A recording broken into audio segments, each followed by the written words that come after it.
So we are taking a look at Doom multiplayer. I just wanted to take you through, kind of show you the online portion of the game, show you what you can expect, the different game modes that are built into the full version.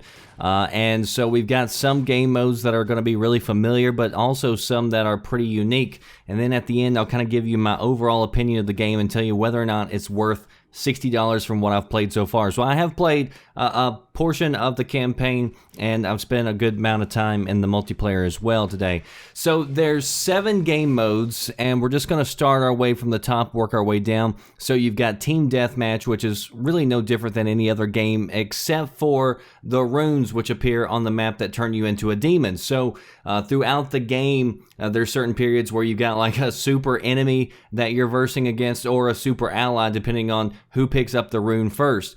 And I was afraid that kind of during the beta, I was kind of worried that maybe certain demons may only be confined to certain maps, or they may only appear at particular times.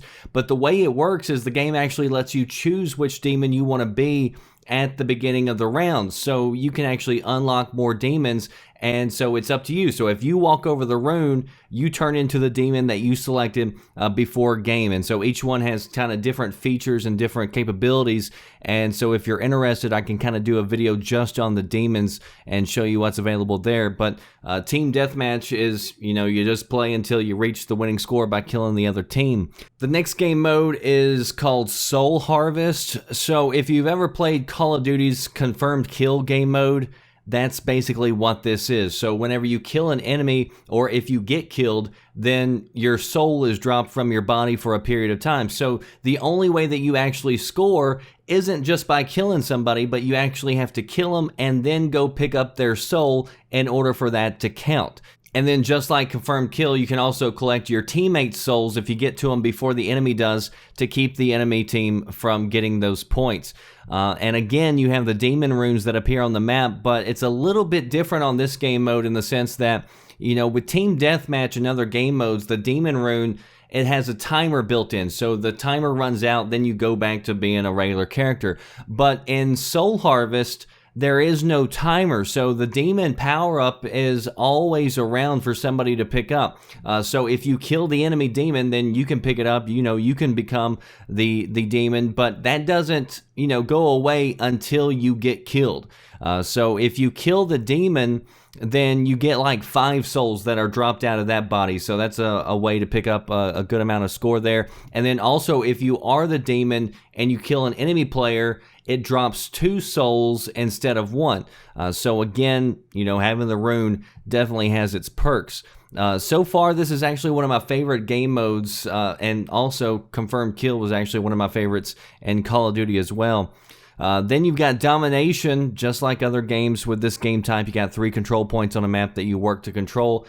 It seemed like I was actually racking up a ton of points when I was playing this game type, because you get a lot of points every time you capture a base. And so, the ways that we were playing is, we were just running, back and forth to all the different bases, so we were racking up a ton of points. So I haven't done any, scientific studies on it, but if you're wanting to rank up fast, you might try this out, and you might have the same type of luck that I had. And again, there's demon runes that appear on the map randomly in this game mode as well. The next game mode is Warpath, and this is the one that I thought was probably the most unique, and I said this during the open beta. It's like King of the Hill, but the hill is continuously moving along this track throughout the map.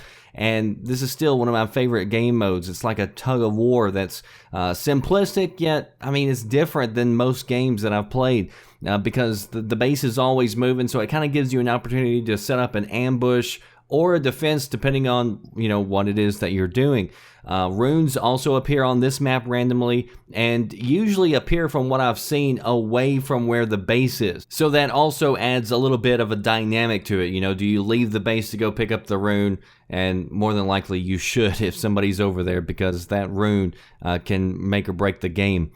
Freeze Tag is the next game mode. This is also a really unique game mode that hasn't been seen in a whole lot of games. In this mode, whenever you, quote unquote, kill somebody, they turn into a frozen block of ice that can't move. You can kind of, knock them and push them out of the way, but the goal is to freeze the entire enemy team. And so once you're frozen, however, you can actually be thawed out by your teammates. And so your teammates simply just have to walk up next to you to thaw you out, which puts you back into the game. So again, this is one of those unique type of tug and war type game modes where you can kill an enemy and then, you can sit there and decide whether or not you want to try to defend their body to keep, the enemies from being able to come up and unthaw them, which, adds more players back onto the map. Or do you want to actually just leave them and go out on the hunt and take a risk of them being unthawed? So again, I mean, this was sort of a game mode that I haven't seen in a long time in very many games. And this is a round-based game, so once you win 3 rounds, then you win the match.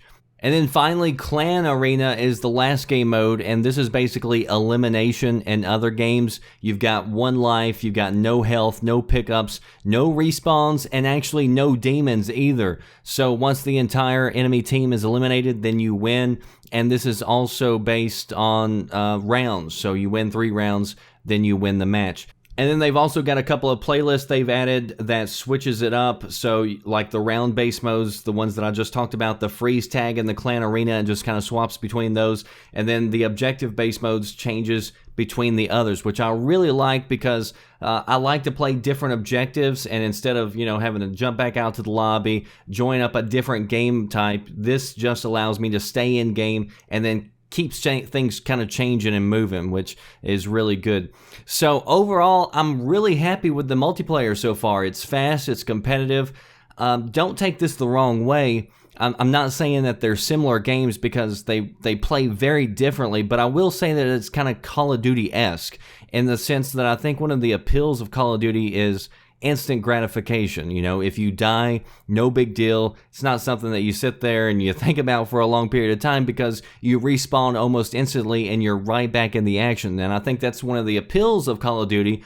And this is also one of those types of games. So it's just constant action, kind of constant gratification. Which again, for me, is a good thing every once in a while. Sometimes I want to play games where you're kind of going slow and stealthy. Sometimes I like to play shooters where you're playing tactically and trying to go up with a certain idea or plan, And then sometimes I like to just jump in games like this where you just shoot the hell out of shit, And there's a good number of weapons they handle very differently.